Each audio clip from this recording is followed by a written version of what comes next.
नमस्कार दोस्तों, मैं हूं नीरज और आप देख रहे हैं सलाम इंडिया न्यूज। दोस्तों, चीन की विस्तारवादी नीति से हम सभी परिचित हैं। चीन को पूरी दुनिया में अंतरराष्ट्रीय भूमाफिया के नाम से जाना जाता है। इसके पीछे की वजह है उसका दूसरे देशों की जमीन पर कब्जा करना। इसके लिए चीन उन देशों को डरा धमकाकर ऐसा करता है या फिर उन्हें कर्ज देकर उनकी जमीनों पर कब्जा कर लेता है। इसी तरह की कुछ हरकत चीन ने नेपाल के साथ भी की है। एक तरफ नेपाल ने चीन के बहकावे में आकर भारत के साथ नक्शे के विवाद को तूल दिया। इसके बाद विवादित नक्शे को संसद में पास कराकर उस पर राष्ट्रपति से मुहर भी लगवा दी। इधर नेपाली प्रधानमंत्री ओली नक्शा बदलकर भारत के इलाकों लिपुलेख, काला पानी और लिम्पियाधुरा को दावा करने में लगे हुए थे। उधर चीन पीछे से नेपाल की ही जमीन पर कब्जा करने में लगा हुआ था। नेपाल को लग रहा था कि वह चीन के कहने पर भारत को नक्शे में उलझाए रखेगा। वहां नेपाल अपनी जमीन की रक्षा करना ही भूल गया। दोस्तों, पिछले 3 सालों में चीन ने नेपाल के एक गांव पर कब्जा कर रखा है। चीन उसे तिब्बत का हिस्सा मानता है। इन 3 सालों में चीन ने इस गांव में नेपाल की हर निशानी तक मिटा दी है।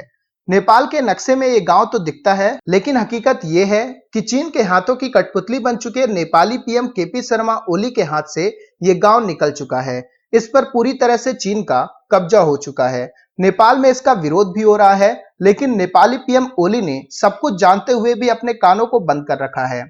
यह बात तो किसी से छिपी नहीं है कि नेपाल ने चीन के इशारे पर ही एक छोटे से सीमा विवाद को बहुत बड़े झगड़े का रूप दे दिया है।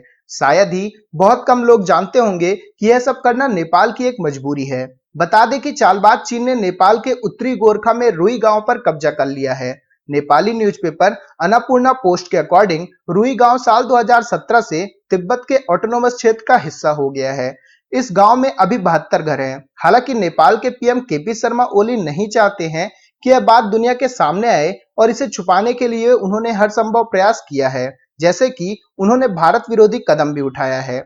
बताया जा रहा है कि रुई गांव क्षेत्र अभी भी नेपाल के नक्शे में शामिल है, लेकिन वहां पर पूरी तरह से चीन का कब्जा है। कुछ जानकारों की माने तो नेपाल के कई और इलाके हैं जो चीन की रडार पर हैं, जिन पर चीन कभी भी दावा ठोक सकता है।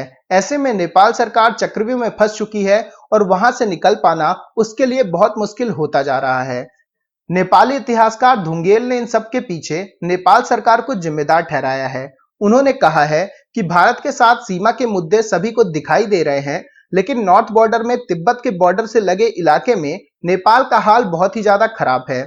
चीन के साथ पींगे बढ़ा रही नेपाली सरकार अब इस पूरे मामले को लेकर बुरी तरह से फंसती नजर आ रही है। तो दोस्तों, अभी के इस वीडियो में बस इतना ही। तमाम अपडेट्स के लिए आप बने रहिए सलाम इंडिया न्यूज के साथ।